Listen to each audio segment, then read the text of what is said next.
For 165 million years, they were the undisputed masters of our world. From the colossal, earth-shaking sauropods to the fearsome tyrannosaurs, dinosaurs dominated every continent and every ecosystem. They were an empire of reptiles that seemed destined to last forever. Then, 66 million years ago, the sky fell. We've all seen the dramatic pictures. A mountain-sized rock screaming through the atmosphere, destined to rewrite the story of life on Earth in a single blinding flash. The 165 million year reign of the dinosaurs came to a fiery end. What followed was a world plunged into darkness, a toxic winter that wiped out 75% of all species on the planet. But in the shadows of this fallen world, a few survivors huddled, waiting for their chance. This is not just a tale of destruction, it's the story of a planet hitting the reset button. And what happened next is even more incredible than what was lost. To understand the world that came after, we first have to wrap our heads around the sheer violence of the event that ended the old one, Chicxulub Impactor, an asteroid between 10 and 15 kilometers wide, slammed into the shallow waters of what is now Mexico's peninsula. The energy it unleashed is almost incomprehensible, over 1 billion times more powerful than the atomic bombs dropped on Hiroshima and Nagasaki combined. At ground zero, the Earth's crust vaporized instantly. This impact blasted a crater up to 200 kilometers wide and 20 kilometers deep, sending a colossal plume of molten rock and vaporized material into the atmosphere. For thousands of kilometers in every direction, the devastation was immediate. A shockwave ripped outwards at over 1,000 kilometers per hour, scouring the land of all life. The intense heat from debris raining back down ignited wildfires that may have torched entire continents. And since the impact hit the ocean, it triggered mega tsunamis, waves that could have been hundreds of meters high, obliterating coastlines for thousands of miles. But as terrifying as this was, the initial blast wasn't the real killer. The true catastrophe was what the impact did to the sky. Trillions of tons of pulverized rock, soot from global fires, and, most critically, sulfur from the vaporized seabed rocks were blasted high into the stratosphere. This thick shroud of dust and aerosols enveloped the entire planet, blocking out the sun. Within days, the world was plunged into a profound darkness, a global blackout that may have lasted for up to 2 years. Without sunlight, photosynthesis ground to a halt. The base of nearly every food chain on the planet collapsed. In the oceans, the phytoplankton died. On land, the forests that fed the giant herbivores died. Global temperatures plummeted, while the darkest, coldest part may have lasted a couple of years. The planet experienced a longer period of cooling that disrupted the climate for a decade or more. The sky itself became a toxic mess. All that sulfur combined with water to create sulfuric acid, which fell as corrosive acid rain for years, poisoning lakes, rivers, and the surface of the ocean. The world was now cold, dark, and toxic. It was an environment almost perfectly designed to cause a mass extinction, and it did its job with brutal efficiency. An estimated 75% of all species on the planet were wiped out. All non-avian dinosaurs, from the mighty T-Rex to the gentle Triceratops, vanished completely. The skies were emptied of the pterosaurs, the flying reptiles that had soared for over 150 million years. The oceans lost their dominant predators. Even among the survivors, losses were catastrophic. The iconic ammonites, shelled relatives of squid, disappeared completely. Life was culled indiscriminately, but not entirely without a pattern. It was a huge liability. On land, it's thought that no animal weighing over 25 kilograms, about the size of a border collie, survived. With the notable exceptions of cold-blooded survivors like crocodiles and sea turtles, the herbivorous dinosaurs starved first as the plants died, and the carnivores that preyed on them soon followed.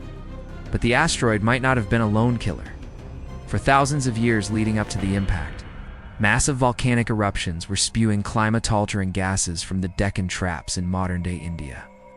Some scientists believe these eruptions had already stressed the planet's ecosystems, making life more vulnerable to the asteroid's final blow.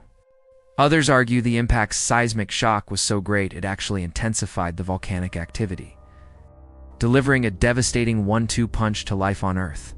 So, in a cold, dark world, poisoned and barren, who survived? And how the answer was to be small, adaptable, and out of the way. The creatures that inherited the earth weren't the strong, but the meek. Amphibians like frogs and salamanders took refuge in water or mud and managed to persist. Many lizards, snakes, and turtles also survived, their cold-blooded metabolisms allowing them to endure long periods with little food. But the most important survivors, the group that would redefine the future, were the mammals. For over 100 million years, our ancestors had lived in the shadows of the dinosaurs. But most were small, rodent-like creatures, scurrying through the undergrowth, active at night, and eating insects, seeds, and whatever else they could find. And that boring, unassuming lifestyle, it's what saved them. Being small meant they needed less food. Many were likely burrowers, and hiding underground would have offered crucial protection from the initial heat blast and the freezing years that followed. Their generalist diet was also a key advantage. While specialist herbivores starved, mammals that could eat insects, worms, and decaying plants had a much better shot. For thousands of years after the impact, Earth was a quiet, desolate place. The impact winter eventually subsided as the dust settled and the sun returned, but the world it revealed was a shadow of its former self. This new chapter is called the Paleocene Epoch, the first 10 million years of our current Cenozoic era. The very first plants to recover were ferns. The fossil record shows a fern spike right after the extinction of world. Once covered in complex forests, was now carpeted in vast, monotonous fern prairies, a sign of a deeply wounded ecosystem. Slowly, flowering plants, whose seeds could lie dormant for long periods, began to take over. The first palm trees and cacti appeared, and dense, tropical forests eventually began to spread across the globe. Even Ground Zero showed incredible resilience. Incredibly, microorganisms returned to the crater within just a few years. Within 30,000 years, the crater was home to a thriving, diverse marine ecosystem, recovering far faster than many other parts of the world. The giants were gone. The great ecological jobs, the large herbivores, the apex predators, were all vacant. It was a power vacuum on a planetary scale. With the dinosaurs gone, the mammals seized their chance. The Paleocene witnessed an evolutionary explosion, freed from the competition and predation that had kept them small for millions of years. Mammals underwent a spectacular adaptive radiation, diversifying into a dazzling array of new forms to fill every empty niche. Within just a few 100,000 years, mammals had increased dramatically in both size and diversity. They were no longer just tiny things hiding in the dirt. Some took to the trees, evolving into the first primates. Others waded into rivers and swamps. It was like evolution had hit the accelerator.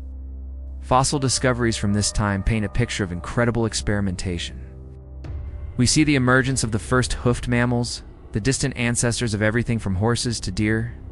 New types of carnivorous mammals evolved to take the place of the predatory dinosaurs.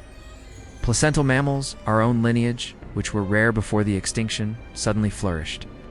In the first few million years after the dinosaurs vanished, mammals evolved a greater variety of forms and sizes than they had in the previous 160 million years living alongside them. The age of reptiles was over. The age of mammals had begun. As mammals diversified, they also got big. With the dinosaurs out of the way, mammals started to reclaim the title of megafauna, and it wasn't just mammals. The world after the dinosaurs was a strange and sometimes terrifying place. In the swampy forests of what is now Colombia, a true monster emerged. Titanoboa. This was the largest snake known to have ever existed, reaching lengths of up to 15 meters, nearly 50 feet tanned, weighing over a ton. In other parts of the world, birds became the dominant predators. These were the terror birds, large, flightless carnivores with massive, hooked beaks, perfectly evolved for hunting the new mammals. But the mammals would soon produce their own giants. The following Eocene epoch saw the rise of enormous herbivores, like Untatherium, a rhino-like creature with a knobby head and saber-like canines. One contender for the largest land mammal predator of all time, the massive Androsarchus, stalked the plains of Asia. And later, In the Oligocene came the largest land mammal that ever lived, Parasaurolophus, a hornless rhinoceros relative that stood nearly 5 meters tall at the shoulder, dwarfing even the largest elephants. Life was back, and it was back on a grand scale. The world was once again a land of giants, but this time they were our kin. The story of the world after the dinosaurs is one of the most dramatic. Tales of destruction and creation in our planet's history. The asteroid was a planetary reset button. It plunged the Earth into a long, dark winter, wiping out the magnificent creatures that had defined an entire era. But from those ashes, life found a way. The survivors, small and unassuming, stepped out from the shadows into a world of opportunity. The extinction of the dinosaurs was the single most important event that allowed for the rise of the mammals. It cleared the stage for our own ancestors to evolve, to grow, to diversify, and to eventually give rise to a species that could look back 66 million years later and piece together this incredible story of death and rebirth. The world after the dinosaurs wasn't an ending. It was a brand new beginning. If you're fascinated by the epic story of life on Earth, make sure to subscribe and hit that notification bell. We explore the planet's most incredible moments every week. Let us know in the comments. Which of the strange creatures from the world after the dinosaurs do you find the most fascinating? Thanks for watching.